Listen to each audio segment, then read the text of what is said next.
welcome into our first off-season edition of the Strictly Stripes podcast. Got the whole crew together. Muhammad Ahmad with you, along with Andrew Gillis and Mike Neislick. We finally got some rest and caught up from what was a long, busy, and eventful Sunday as the Bengals season is over. The off-season is starting 2 weeks earlier than it did last year.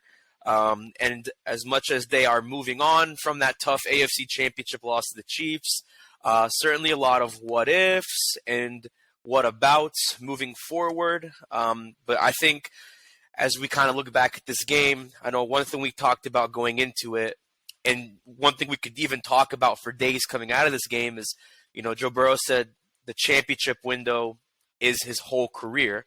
And he affirmed that after the game on Sunday that, they've made it to back-to-back AFC title games. They almost won the second round against Kansas City in the AFC Championship. Really, all their games came down to a field goal. So really close. And we'll talk more about the game here and kind of what could have gone right and sort of assessing it 2 days later. But, one thing I was thinking about is, and we talked about this a little bit on the post-game podcast, talk about not even just the AFC and how loaded it is. The AFC North is not going to be much easier next year. If anything, it's probably going to be a lot harder. We don't know what Deshaun Watson is going to look like, whether they tag Lamar or not. If he's back in Baltimore and they tool up with wide receivers, like you said, Andrew, that's a tough challenge. And who knows, maybe the Steelers have a resurgence with Kenny Pickett under center, and maybe that offense gets back to where it was in their prime over a decade ago. So, how wide open is the window? Has it closed a little bit? Is it just as wide open? What is the window right now for the Bengals to win a championship after their season just ended? Well, it's open now. As long as you have Burrow, it's going to be open. Assuming that, there's no obviously drastic reduction in play with Burrow. As long as you have him, you're cool. But the window, it is going to change a little bit when his contract goes from a rookie deal to the mega deal that he's going to sign whenever they decide that they want to sign that. Obviously that changes things. It's going to be pretty significant because you get the 4-year deal, you get the 5th-year option. So, he's obviously going into the 4th year of that rookie deal right now. Your cap hit's not very big. But I think the Bengals have the 4th most cap space of any team in the league. $43 million. Yeah, that is not going to be like this every year. You're going to have to start making some tough decisions here in the future. But, it's always going to be open when you have a quarterback like that. But for now, the window is very, very wide open. It'll close a little bit when Burrow has to sign that deal. Well, it's not closed. I don't think it closed. No, yeah, it's going to short. How much does it tighten? Shorten, yeah. Not tighten, but you don't tighten the window. So, it gets harder to win when you have that. The challenge for the front office is greater, but Burrow is if he's healthy, that's I think what his point was, that he's talented enough to carry whatever rosters with him. Yeah, I think, the good thing for the Bengals offense when you look at the roster is they only have one starter who's not going to be on contract, at least for now, and that's Hayden Hurst. We'll talk more about him later in the week, but as of right now, he's the only starter not on contract going into the offseason. Defensively, it's a little different. You have 3 players not on contract, that being Jesse Bates, Jermaine Pratt, 2 guys I want to get to later in the show, and of course Von Bell. Those are going to be the 3 biggest priorities on defense going into the offseason. But going back to Burrow, I think his talent only gets better because, like we said, he showed he was able to be more mobile. He got the ball off quicker. He had better progressions. And, it was kind of a weird start to the year. Those first 5 weeks, they went 2-3. You had the season opener against Pittsburgh. Granted, he didn't have a preseason because of his appendectomy. He shook off that rust those first 2 weeks against Steelers and the Cowboys. But, yeah, the Burrow we saw after week 6 was the Burrow we pretty much saw throughout the rest of the year, of course, with exception to that Browns game. Since that Browns game, they basically won every game they had in the season up until they lost to the Chiefs on Sunday. So he only gets better. I think for him, if it's his window and the team's window is different. For him, this guy is capable of winning a championship with just how much better he's going to be and how good he's going to stay. But then the question is for the team's window, it really just depends on, how much of the nucleus they retain on defense, how much of it they retain on offense. So it's easy to say after a game like Sunday that, you just pick the pieces back up and you move forward. That's what you do. You do that, but it's so much easier said than done because the Chiefs aren't going anywhere. I mean, for all we know, they could win a Super Bowl almost 2 weeks after this podcast. Like, they're not going anywhere. Mahomes is not going anywhere. Neither are the guys around him. I think the Bills are in kind of an interesting situation with their window, but it's not like Stephon Diggs and Josh Allen are going to be gone tomorrow.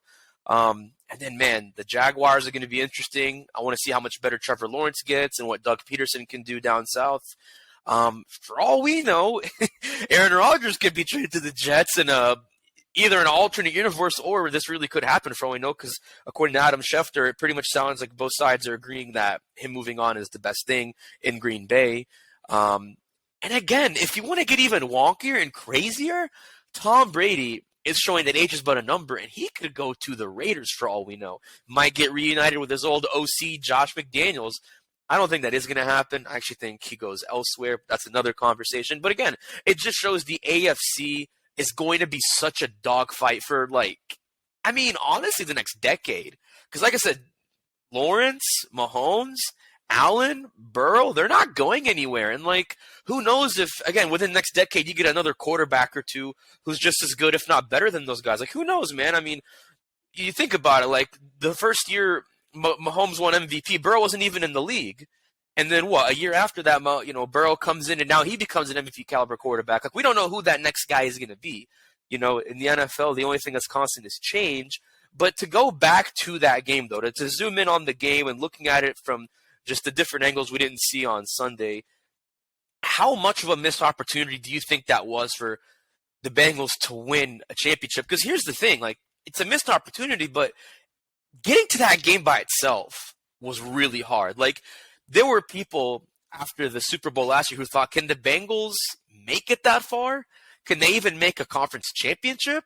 Let alone, can they win the AFC North? Because people didn't know how good Lamar was going to be or what Deshaun Watson was going to look like, even with everything going on for him off the field.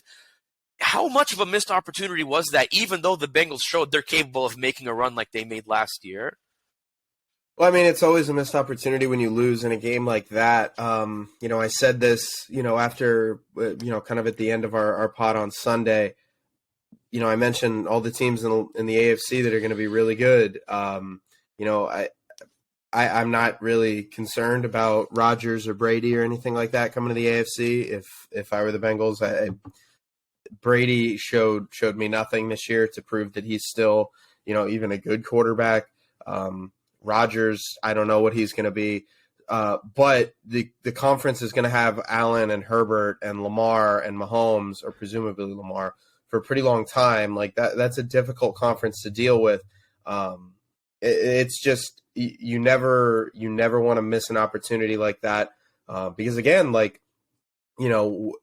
think about, you don't want to put pressure on this team considering they just went to the Super Bowl. They were a few plays away from winning it. Then you were a few plays away from going back to the Super Bowl. You're in pretty good company there, but you don't want to, it's hard not to look at it next season and think, okay, if they lose in the divisional round to the Chiefs or to Buffalo or to the Ravens or the Jaguars, whatever, then you start to think, okay, well, T. Higgins' contract is up, and now Burrow's going to get paid, and this and that, and you start to get to some of those questions. So, it's really difficult to try and think about the future, especially considering the season just ended. But that is kind of where we're at right now when you go into this offseason mode of, okay, things are going to be a little bit different from here on out, and they're going to keep getting different. They're going to keep getting more difficult for this team. So anytime you lose a playoff game, especially one where, you make mistakes, they had the offensive line didn't play well. They didn't start well. They went out early and lost that first quarter pretty badly. Should have been down by more than they were. Anytime that happens, it's a missed opportunity, but especially for this team. Yeah, I mean, you lament mistakes. I mean, Zach Taylor talked about it. I mean, there's always what ifs, but in terms of like projecting forward, you don't know how any of these teams are going to look like in the next 2 months. I think there's movement to be had across the league. All these teams are going to look different. There's plenty of dominoes to fall. I mean, you don't even know if Lamar Jackson's back in Baltimore. I mean, things could look differently here in 3 months. Yeah. But I think for Cincinnati, they're happy that their nucleus, which I think you kind of look at as basically Joe Burrow and Jamar Chase, are going to be with this team going forward for quite a long time. And I think that's kind of what you feel confident about. Yeah, and that's the thing is like we all agree, even if the window closes by a centimeter, if it even moves at all, like it's not even going to move that much because you have that nucleus. Defensively, like I said, yeah, you could lose Von Bell and or Jesse Bates and or Jermaine Pratt. We'll talk more about that, but like you still have your front line. You still have Chidobe Awuzie who could be healthy by next year. Obviously, he was on the IR since he got injured against the Browns, and it's going to be a lengthy recovery for him. But you still have him when he gets healthy. You have Cam Taylor-Britt. You still have, like I said, you have Sam Hubbard and Trey Hendrickson who showed they are Pro Bowl caliber. There's a lot of guys on that defense. And then offensively, like with the offensive line, I know people are probably going to give a lot of flack to, the offensive line didn't do well. I mean, here's the thing.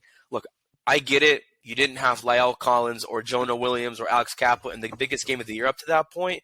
But at the same time, most NFL offensive lines don't have like 5 guys who are all just rock hard solid. Like at best, you got 3-4 guys who are just great.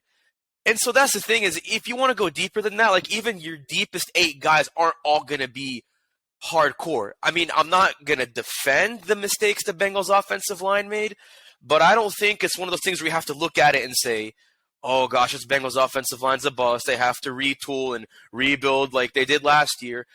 I mean, what do you do with guys like Max Sharping that you got off waivers? I don't know. I mean, again, they didn't re-sign Isaiah Prince to a reserve future deal because on Tuesday they signed reserve future deals to their practice squad players. He was not one of them. So clearly they saw that and said, okay, we do want to at least do some things on that side. But, I mean, besides that, the offensive line's in pretty good shape. Jonah Williams will be interesting because he has his 5th-year option next year. So what they do with him beyond next year, I don't know, but that's looking too far ahead. But to go back to the game, they talk about the offensive line, not protecting Burrow. I think we could focus on that. But, one thing I really think about as I look back at this game is, they played a lot of that zone defense where Mahomes didn't really move out to his left. I think they did a good job of keeping him from moving left, but what happened? He moved right as we saw on that last play where he set up that field goal with, Harrison Butker. But yeah, he moved more to the right, which tells me that even with one leg, Mahomes was more comfortable moving around than Burrow was with 2 legs. Not literally speaking, but like from what we understand, I mean, he still had the ankle injury, so with 1 leg, he still somehow seemed to make plays stay alive and stay comfortable. And with Travis Kelce, it just seemed like kind of the status quo that like most defenses have with a guy like that. Like, I mean, I think in the second half they did better, but they didn't do good enough, and that's shocking because, I mean, they've done well against Travis Kelce the last 2 times they met up until Sunday. But speaking of, the defense and the leadership, Lou Anarumo, Brian Callahan, I should have mentioned this, and, we didn't mention this until now because this happened Monday, but both of them are going to be head coaching interview candidates for the Arizona Cardinals position that opened with Cliff Kingsbury being fired. Callahan's also reportedly, according to Tom Pelissero, getting a second interview with the Indianapolis Colts, who he already talked to earlier for their head coaching job. So, you talk about the pieces to the puzzle with the players. I mean, let's say worst case, I'm just making this up. Say Anarumo gets the Cardinals job and Callahan gets the Colts job, or one way or another you lose both guys. How big of a hit is that? Because since Zach Taylor's been there, those have been his 2 guys through and through. Does that really make a big impact? Do you think if those guys leave, or how much of an impact does that look like? Well, I think 2 things. I don't know that the Arizona job's very attractive a job, especially if you're Brian Callahan. I'm not sure that's a situation you want to walk into with Kyler Murray, a quarterback that is reportedly not as studious as the one that he has now, and how important he's kind of found those things. I think they're better set up offensively since Zach Taylor calls the plays, and B, they have Dan Pitcher, who would obviously just be, I would think, bumped up to offensive coordinator, and then they just roll with that. Defensively, it'd be kind of hard to, I think you'd reset, probably do a wide search in terms of trying to find somebody from Zach Taylor. Obviously relationships are important to him. I'm not sure, what those connections are. I haven't looked at it, but kind of a leap to say, both of them are gone. The Cardinals are casting a wide net. And like I said, that job, I don't know, just it would surprise me if, I guess if you're Lou, you're a little older, you want to take maybe the jobs that come your way, but for Callahan, I don't know. Yeah, good teams lose coordinators all the time. Obviously, this is nothing new. But losing Brian Callahan, not to poo-poo it, it would obviously be a loss. Losing Lou would be worse, I think, because I agree. Brian doesn't call plays. He's obviously a part of the play calling, the game plan. He kind of scripts together with Zach and with Pitcher and everybody. Frank Pollock about the run game, stuff like that. You lose, one of the voices of a unit that is pretty successful offensively. And I thought at the end of the year had really kind of schemed up some good stuff. I thought that first whatever it was, few drives in Buffalo, I thought it was really, really a strong job by that offense and just scheming things up. And obviously Brian Callahan deserves his credit for that.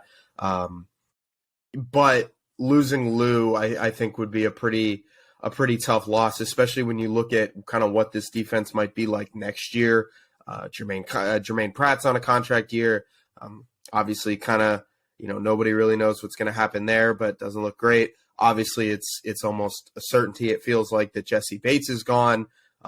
Eli Apple's on a contract. You bring him not on a contract anymore. Do you bring him back?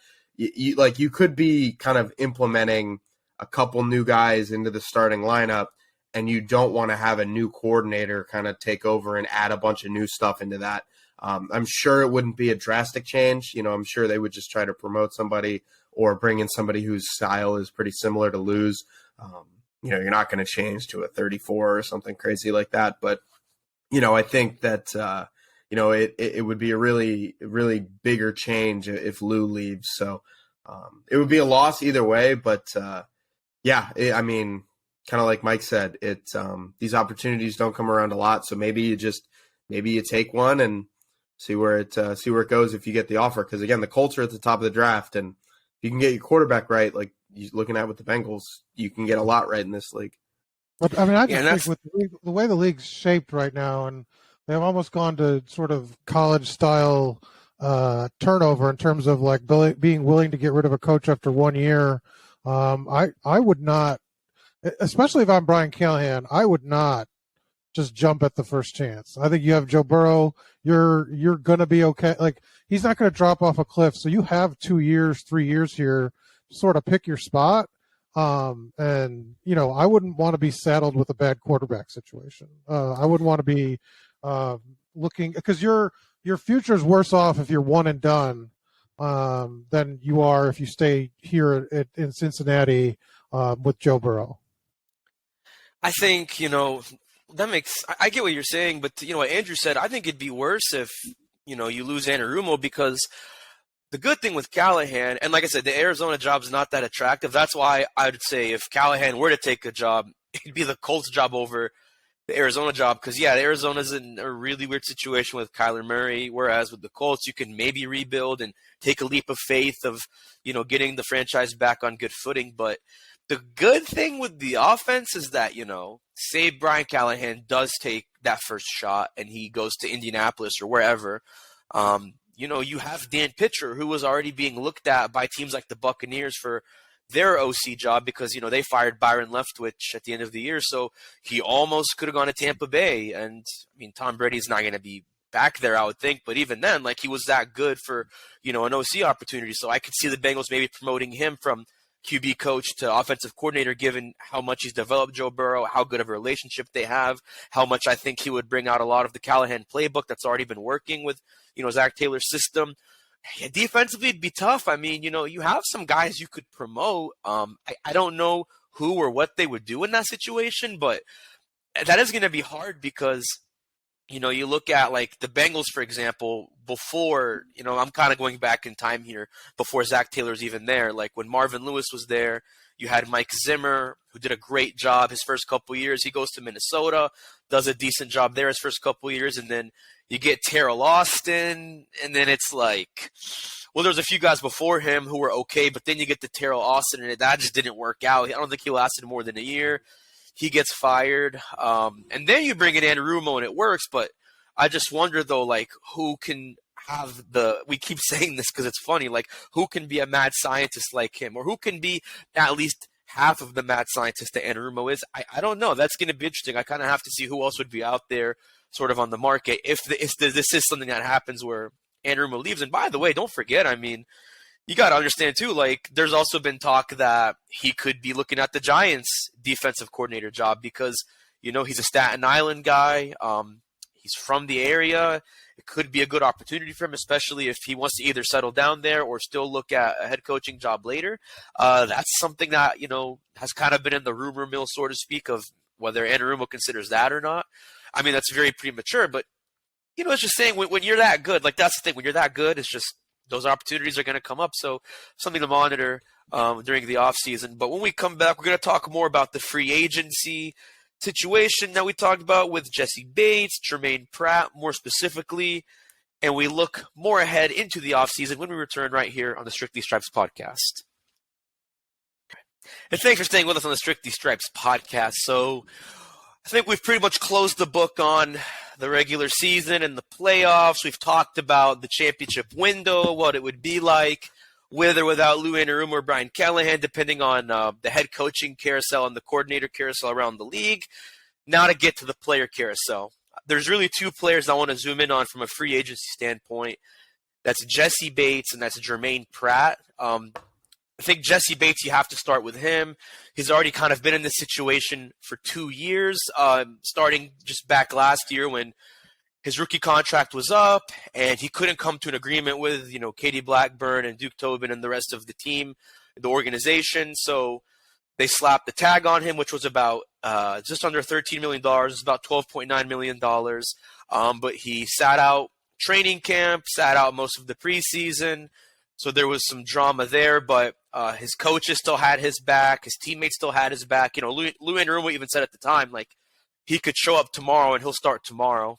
He did lose his captainship, obviously, because, to be a captain, you have to be there throughout training camp and preseason. But again, it's not like he burned any bridges. Nothing bad came out of it. If anything, he played really well this year. He had 4 interceptions. He was a big part of the Hubbard yard dash, as I like to call it. He was one of the big players who set up that play by tackling Tyler Huntley before that. So you could say in some ways he helped save the Bengals season in the playoffs. But now hard decisions are going to be made. And the way he talked about it, both after the game and during locker room cleanout, is, it's a business and he'd love to be here. He'd love to be back here. Clearly, he loves the culture. He loves playing for Zach Taylor and Lou Anarumo. But I think he also kind of gave this away with how choked up he got, is that it's a business. It looks like someone else probably will give him more money just based on his market value. So to me, it just sounds like we've seen the end of the Jesse Bates era in Cincinnati. I'd say if he comes back, there's a 10% chance, maybe 15% chance he comes back. But I just don't see it happening. And I'd imagine you guys probably agree with that. No, I would put it at 0.5%. Yesterday, it's in talking to him in just kind of the it felt very final. He talked after the game. He kind of alluded to it a little bit, but yesterday it really did kind of feel like the last day of the school year with Jesse. It was, he was talking about things, and you could tell he kind of had to catch himself. I asked him a question, something along the lines of, because when he showed up, the Bengals were miserable. They were one of the worst teams in the league. They were the worst team in the league. So I asked him, I said, what did it mean to you to be a part of, a team like that and then kind of see it through to a team that's contending for Super Bowls? And he talked about learning a lot, and you could tell he was about ready to say, wherever I go next year, that, he could pass that lesson on, that, it's possible. And he caught himself and he said, he caught himself and then said, I've learned a lot of lessons, and in a year or 10 years that I can tell guys. The quote yesterday that struck out to me was, quote, "I want to be here. Unfortunately, this business, there's different scenarios where I'm not in a situation where I can leave $10 million on the table and be okay with that. It wouldn't be fair to myself, my family, and my legacy. Obviously, yes, I want to be here. My family is 3 hours away from here. I've created bonds in this locker room. I want to be here," end quote. But to me, that when you say I can't leave money on the table, that kind of sounds to me like the Bengals have told him what they're willing to pay him. Be fair to him. He said he couldn't leave $10 million on the table. He didn't say money on the table. Yeah, $10 million is $10 million. He's talking about he's getting the Bengals can't afford his market value by a lot, not by a little. And so just to be fair to him, he's not saying I think Jesse Bates probably would take a little less to say, but he can't take half, is what I think his point was. And there's no realm of possibility of him coming back without him taking pennies on the dollar, basically, to come back here. Yeah, and I know people are, people listen to this and they're like, these guys make so much money already. And I know there's people that probably have that opinion. That's kind of insane for a bunch of different reasons. But again, the money that these guys make, it's not only money that sets you up kind of long term. It's status. Guys like being the best played or the best paid player at their position. They like being in that top 3, 5, 7, 10 group, whatever. They like kind of having that bar to say, I make this. And truthfully, it's up to the players to negotiate their worth, because, you want a player to be able to negotiate everything he's worth. And then, when X safety for this whatever team comes up, he can say, all right, well, Jesse Bates is making this. I should make this. It's going to be the same thing with Joe Burrow. Joe Burrow probably going to be the highest paid quarterback, or at least, one of the highest paid quarterbacks at his position. By the end of that deal, assuming it's a long-term deal, it's not going to be the market. It's not going to be the top of the market anymore. It's just the way these things work. So, when you can get your top of the market value, you got to get it. But I do think there's a difference between guys like Bates and a Burrow, where Burrow accounts for a quarter of your salary cap value. And so I think asking, I think it's reasonable. If Joe Burrow wants to keep, say, all his receivers, I think it's reasonable to be could you take $10 million less? And it's also, that wouldn't also be a status thing, because you're at that point, you're making more money than most of the people in the league anyway. Right. I think the quarterback numbers have been skewed to the point where it's when you see it, it hurts teams. You have to sacrifice so much and invest so much into quarterbacks that regardless of how talented are, you're costing yourself 5 other, above replacement level players at that point. So in Bates, I think, in those positions are just so much different than what quarterbacks make. And I'll be interested to see if Burrow does push, you've got agents and you've got things like that, but, with Jamar getting an extension, with you wanting to keep T, Tyler Boyd obviously starting up in the air, can he take a little less to say, I want money invested in the offense? Because I think that'll ultimately make them long-term better, but I don't know. I think it'll be an interesting point to see what he ends up doing, because I don't think that's important to him to be sort of have the designation as the most important, or most, highly paid player in the league. Yeah, I think Mike makes a good point, and I don't want to focus too much on Burrow's contract because I want to talk about that later this week, since talking about all these things would make this a 2-hour podcast. But I think the good thing with having someone like Joe Burrow, who's the kind of leader he is, who cares about winning more than anything, as much as he is going to want and rightfully deserve more money, I don't know if it's going to be like what Tom Brady had in New England, where he kind of had his contract set up to where it helped them bring in other guys. But nonetheless, like I could see them saying, because he knows Jamar Chase is going to want to get paid, and Jamar Chase is going to help them win. Same with T. Higgins, among other guys. Like I think he knows if he has those guys, whether you pay him $5 or $10 million more, he's going to win with those guys, and that's appetizing. That's appetizing to hear, if you're Joe Burrow, because like he's already had 2 years of extremely well-proven success with those guys, including Tyler Boyd, but mostly looking at Chase and Higgins. So, I could see that kicking in, and of course that's going to be a lengthy conversation for like the rest of the offseason. But I think with Bates, like you said, Andrew, you can't really leave $10 million on the table. It's nice to have that status. It's nice to say that you've proven yourself and that, you bet on yourself, because he basically bet on himself that, hey, I can get this deal, I can get this contract, and that's what he played for. And, it was ultimately out of his hands, like he said, over and over again. But even though it's still out of his hands, I think he's going to go for the Bucks, and I think I don't blame him in that situation. I mean, when he's in his 5th, 6th season now, having been through what he's been through. I see no issue in that for him. But then you look at Jermaine Pratt in a very similar situation.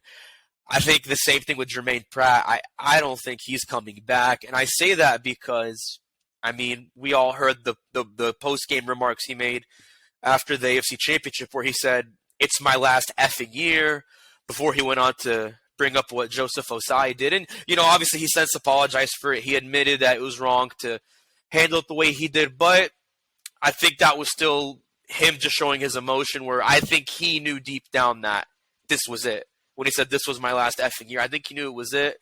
And part of that frustration maybe came from the fact that he wasn't going to a Super Bowl again, which could have helped his market value like it did last year when, they made it to the Super Bowl. So I think maybe that's where part of the frustration kicked in. But I think he pretty much gave that away. And, we've kind of heard him talk this year about, where he was on Twitter saying, he wants to be in on 3rd down, which, the coaching staff didn't really read into it. And I don't think it was that big of a deal. But he's kind of hinted that he wants to have a bigger role. I think he wants to be more involved. Again, not that he wasn't. He just wants to be even more involved.